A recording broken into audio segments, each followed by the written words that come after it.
Hello दोस्तों, welcome to Pradeep study अड्डा।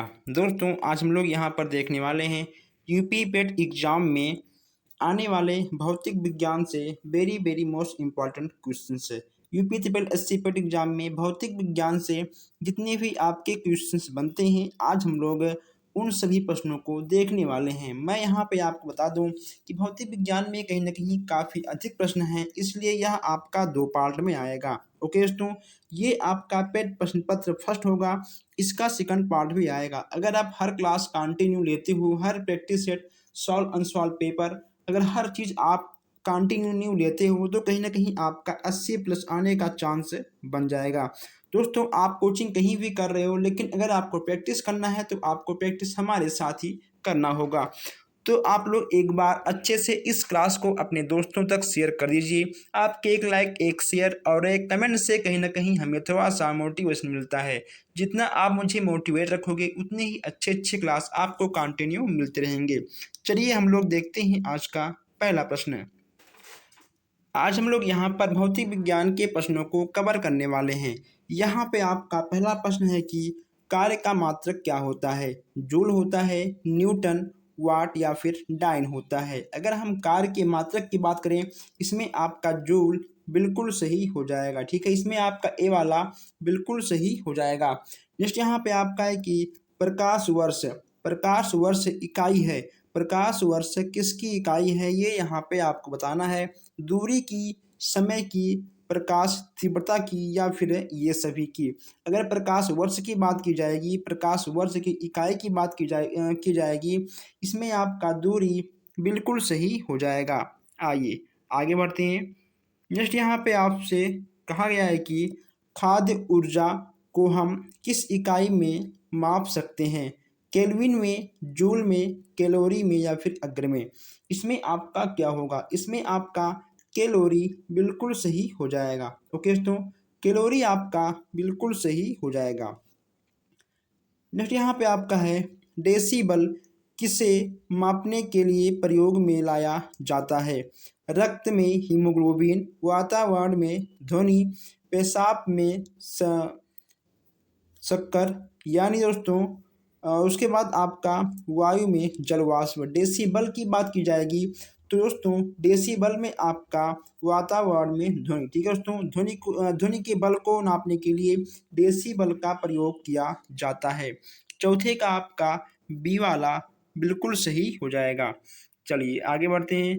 Next यहाँ पे आपको दिख रहा है कि निम्नलिखित में से कौन एक अदिश राशि नहीं है? संवेग, वेग, कोणीय वेग या फिर द्रव्यमान? इसमें आपका क्या होगा?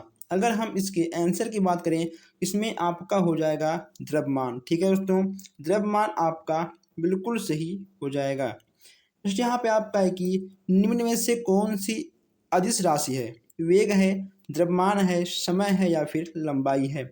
अगर हम छठवें की बात करें, छठवें में आपका वेग बिल्कुल सही हो जाएगा। ओके दोस्तों, वेग आपका बिल्कुल सही हो जाएगा। आइए आगे बढ़ते हैं। नेक्स्ट यहाँ पे आपसे कहा जा रहा है कि शून्य में स्वतंत्र रूप से गिरने वाली वस्तु कौन सी होती है? गति समान होती है, वेग समान होती है, त्वरण समान होती है या फिर बल समान होती है? सातवें की बात यहाँ की जा रही है, इसमें आपका सी यानी त्वरण समान होती है। ठीक है, इसमें आपका सी वाला बिल्कुल सही हो जाएगा। आइए आगे बढ़ते हैं। नेक्स्ट यहाँ पे आपसे कहा जा रहा है कि एक समान विकृति गति में, इसमें दोस्तों आपका क्या होगा? चाल और वेग दोनों अचर होते हैं या फिर चाल और वेग दोनों चर होते हैं? चाल चर और वेग अचर होते हैं, चाल अचर या वेग चर होते हैं? इसमें आपका क्या होगा? अगर हम आठवें के प्रश्न के उत्तर की बात करें, इसमें आपका डी वाला बिल्कुल सही हो जाएगा। आइए आगे चलते हैं। नेक्स्ट यहाँ आपसे पूछा गया है कि रॉकेट का ऊपर जाना किस सिद्धांत पर कार्य करता है? रॉकेट के ऊपर जाने का यह किस सिद्धांत पे कार्य करता है? इसमें आपका क्या होगा? इसमें आपका संवेग संरक्षण हो जाएगा। क्या होगा? संवेग संरक्षण आपका बिल्कुल सही हो जाएगा। नेक्स्ट यहाँ पे आपका है कि वस्तु की मात्रा बदलने पर अपरिवर्तित करता है। क्या होगा आपका? आयतन, भार, द्रव्यमान या फिर घनत्व।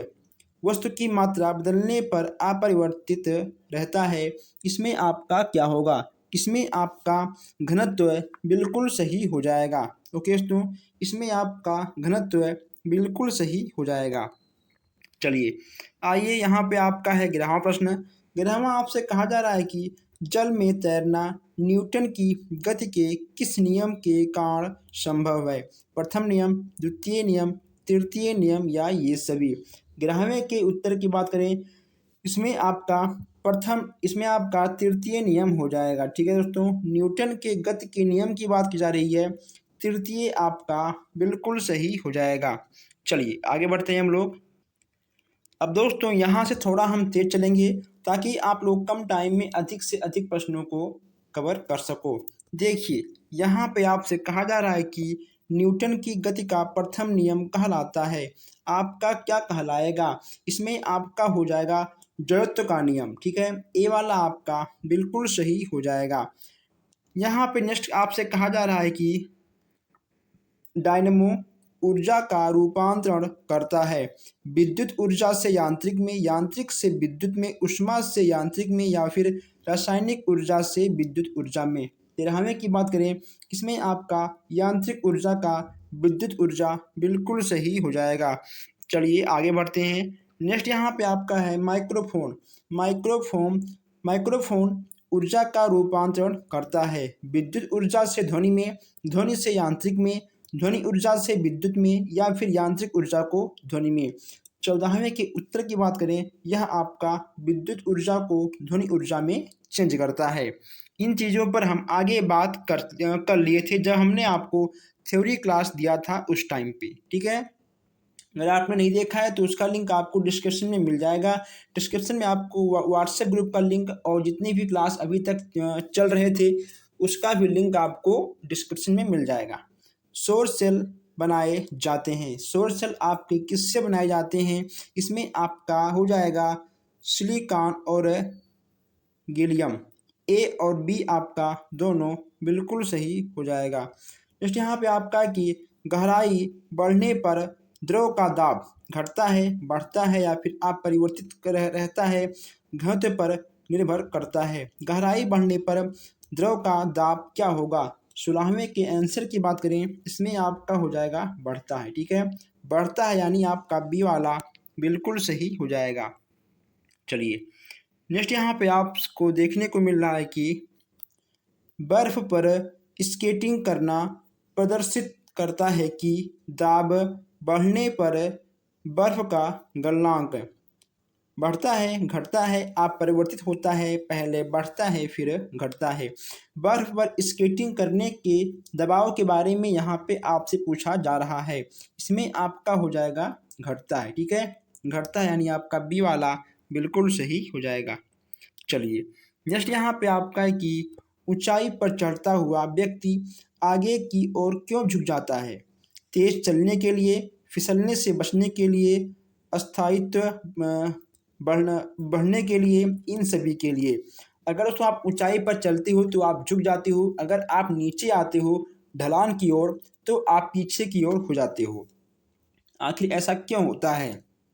स्थायित्व बढ़ाने के लिए। ओके दोस्तों, आपका सी वाला बिल्कुल सही हो जाएगा। चलिए नेक्स्ट यहाँ पूछा गया आपसे कि एक गिलास में पानी पर बर्फ तैर रही है, जब बर्फ पूर्णतः पिघल जाती है तो पानी का तल बढ़ेगा, घटेगा या नहीं बढ़ेगा, या बढ़ेगा फिर बाद में घटेगा? इसमें आपका क्या होगा बताइए दोस्तों, इसमें आपका क्या होगा? अगर हम 19वां के आंसर की बात करें, इसमें आपका सी वाला बिल्कुल सही हो जाएगा। ओके दोस्तों, वह आप परिवर्तित रहेगा। अगर मान लो किसी गिलास में या फिर किसी भी बर्तन में दोस्तों ठीक है पानी है, अगर आप उसमें बर्फ़ डालते हो तो जितना ठीक है पानी को ऊपर आना होगा आ जाएगा बर्फ़ के भार की वजह से, और धीरे धीरे जब बर्फ़ पिघलेगा वह वैसे का वैसा रहेगा, वह ऊपर नहीं आएगा। ठीक है, चलिए नेक्स्ट यहाँ पे आपका है कि एक प्रकाश वर्ष बराबर होता है एक प्रकाश वर्ष किसके बराबर होता है? 9.46 गुणे 10 की पावर 15 मीटर के बराबर हो जाता है। ठीक है, ए वाला आपका बिल्कुल सही हो जाएगा। आइए आगे बढ़ते हैं हम लोग। नेक्स्ट यहाँ पे आपसे कहा गया है 21। दोस्तों हम लोग 21 पर आ चुके हैं, लेकिन अभी तक आप लोगों ने इस क्लास को शेयर नहीं किया। ठीक है, शेयर कर दीजिए और आप लोग चैनल को सब्सक्राइब भी कर लीजिए। ठीक है, कंजूसी आप लोग बहुत करते हो, तो कंजूसी मत करिए। यहाँ पूछा गया है कि वेग के तल का पलायन वेग कितना होता है? सॉरी, पृथ्वी के तल का पलायन वेग कितना होता है?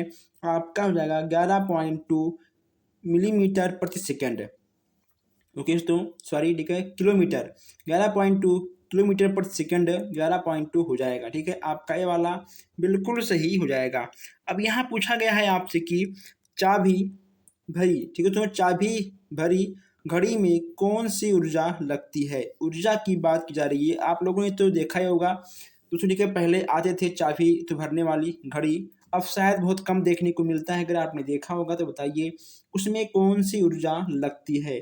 उसमें आपका हो जाएगा स्थिति ऊर्जा। ठीक है दोस्तों, इसमें आपका स्थिति ऊर्जा हो जाएगा, बी वाला आपका बिल्कुल सही हो जाएगा।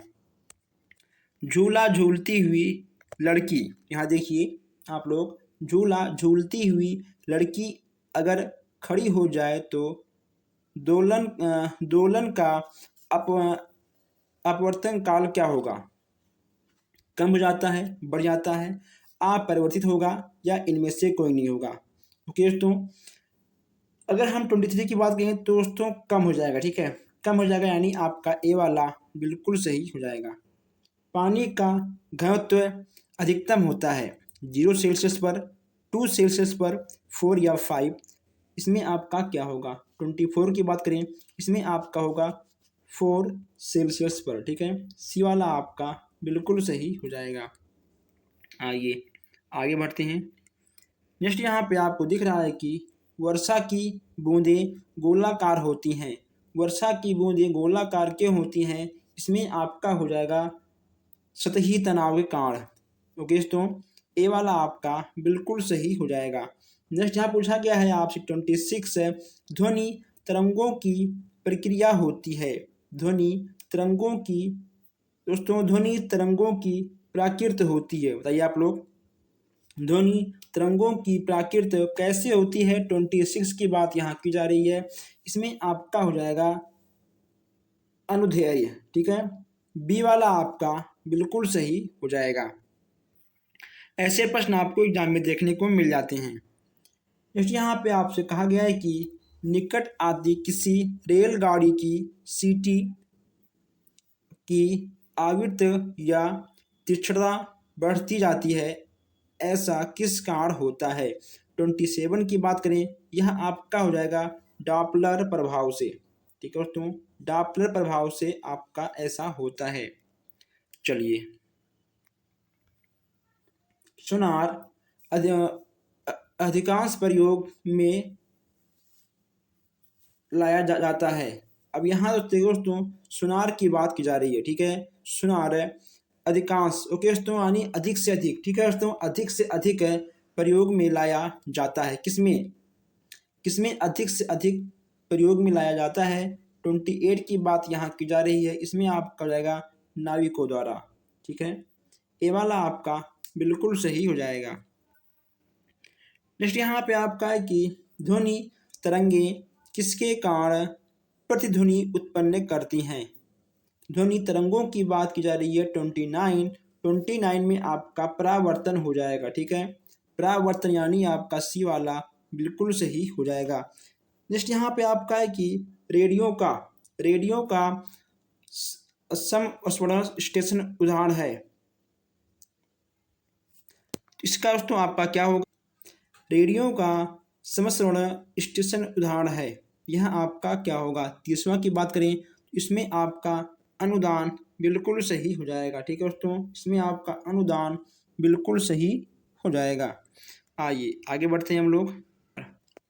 यहाँ पे देखिए आपका 31 है कि रडार की कार्य प्रणाली निम्न में से किस सिद्धांत पर आधारित होती है?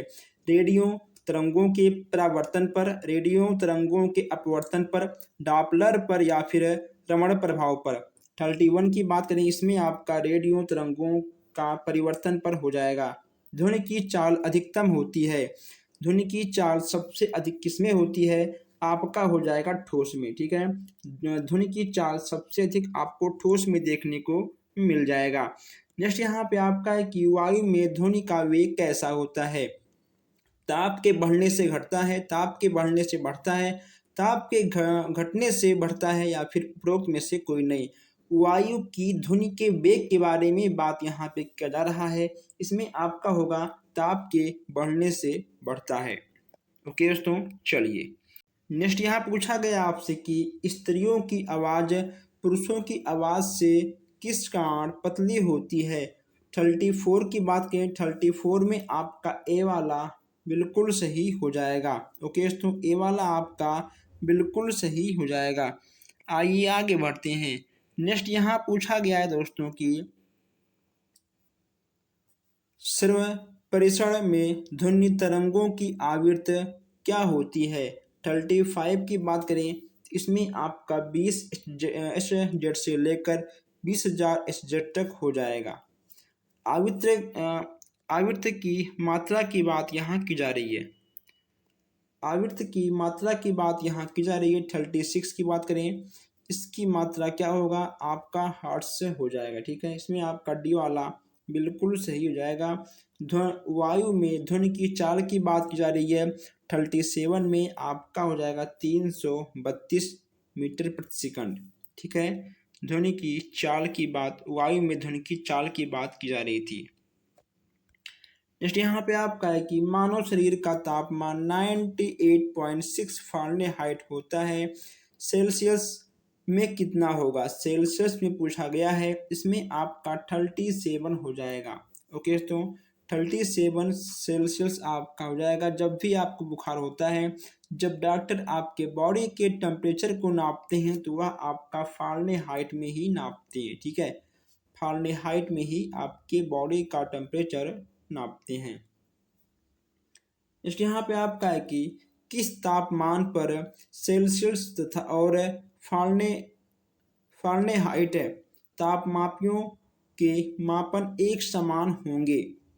39 की बात की जा रही है। इसमें होगा आपका -40 सेल्सियस पर, ठीक है। ये वाला आपका बिल्कुल सही हो जाएगा। नेक्स्ट यहाँ पे आपका है कि किसी वस्तु का ताप किसका सूचक है? किसी वस्तु का ताप किसका सूचक आपका बनकर निकलेगा? इसमें आपका हो जाएगा उसके अणुओं की औसत गतिज ऊर्जा का, ठीक है। इसमें उस थोड़ी का 40 में आपका डी वाला बिल्कुल सही हो जाएगा। चलिए आगे बढ़ते हैं हम लोग। नेक्स्ट आपसे पूछा गया है कि जल को 0 सेल्सियस से 10 सेल्सियस तक गर्म किए जाने पर उसका आयतन लगातार बढ़ता है, घटता है, पहले घटता है फिर बढ़ता है, या पहले बढ़ता है फिर घटता है, क्या होगा? 41 की बात करें, इसमें आपका पहले घटता है फिर बढ़ता है, ठीक है दोस्तों। न्यूनतम संभव ताप है। 42 की बात करें, इसमें आपका -273 सेल्सियस हो जाएगा। आइए आगे बढ़ते हैं। नेक्स्ट यहाँ पे आपका है कि 43 किसी झील की सतह का पानी जमा हुआ है, ठीक है। किसी झील की सतह का पानी जमा हुआ है, उस झील का अर्ध स्थल के जल का तापमान क्या होगा? 0 सेल्सियस होगा, 1 सेल्सियस, 2 या 4 होगा। 43 की बात करें, इसमें आपका 4 बिल्कुल सही हो जाएगा। नेक्स्ट यहाँ पे आपका है कि प्रेशर कुकर में खाना जल्दी पकता है, क्यों? बताइए आप लोग। सबसे पहले खाना आपका प्रेशर कुकर में क्यों पकता है? क्योंकि दोस्तों क्वथन अधिक ताप पर होता है, ठीक है दोस्तों। चलिए आगे बढ़ते हैं। नेक्स्ट यहाँ पूछा गया आपसे कि उबलते जल की अपेक्षा भाप से जलने से अधिक कष्ट होता है, क्यों? ओके दोस्तों, क्यों? उबलने जल की अपेक्षा भाप में गुप्त ऊष्मा कम होती है, अधिक होती है, एक समान होती है या इनमें से कोई नहीं। जब भाप से जलने पर अधिक प्रॉब्लम होती है तो दोस्तों कहीं ना कहीं ठीक है उसमें गुप्त ऊष्मा अधिक पाई जाती है। ठीक है, इसमें आपका डी वाला बिल्कुल सही हो जाएगा। आइए आगे बढ़ते हैं। नेक्स्ट यहाँ पे आपका है कि निम्नलिखित में से किसी विशिष्ट ऊष्मा निम्नलिखित में से किसकी विशिष्ट ऊष्मा सबसे अधिक होती है? बर्फ की, बालू की, पानी या लोहा का? 46 की बात करें, इसमें आपका सी यानी पानी का बिल्कुल सही हो जाएगा। नेक्स्ट यहाँ पे आपका है कि किसी अंतरिक्ष यात्री को आकाश का रंग कैसा दिखाई देता है? लाल, हरा, काला या पीला? 47 की बात करें, इसमें आपका काला बिल्कुल सही हो जाएगा। नेक्स्ट यहाँ पे आपका है कि निम्नलिखित द्रव्यों में कौन सा ऊष्मा का बहुत अच्छा चालक है? पारा है, पानी है, ईथर है या फिर बेंजीन है? इसमें आपका क्या होगा? ऊष्मा का चालक की बात की जा रही है। 49 में आपका ए वाला बिल्कुल सही हो जाएगा। ठीक है दोस्तों, पारा होता है। जिस यहाँ पे आपका है कि अच्छे उत्सर्जक अच्छे अवशोषक होते हैं, यह नियम किसका है? 50वां की बात यहाँ हम कर लें, इसमें आपका हो जाएगा किरचॉफ का। किसका नियम दोस्तों है यह? ठीक है, आपका किरचॉफ का नियम है। आज दोस्तों हम लोगों ने यहाँ पर पूरे 50 क्वेश्चन देखे हैं। बाकी बचे क्वेश्चंस को हम लोग नेक्स्ट क्लास में देखेंगे। अगर आपने अभी तक चैनल को सब्सक्राइब नहीं किया है तो सब्सक्राइब कर लीजिए, ताकि हर क्लास आप तक सबसे पहले पहुँचे। और आप लोग अधिक से अधिक इस क्लास को शेयर करिएगा। अगर आपको कोई भी समस्या हो रही है क्लास में तो आप हमसे व्हाट्सएप पर या कमेंट बॉक्स में संपर्क कर सकते हैं। मिलते हैं फिर आपसे नेक्स्ट क्लास में। धन्यवाद।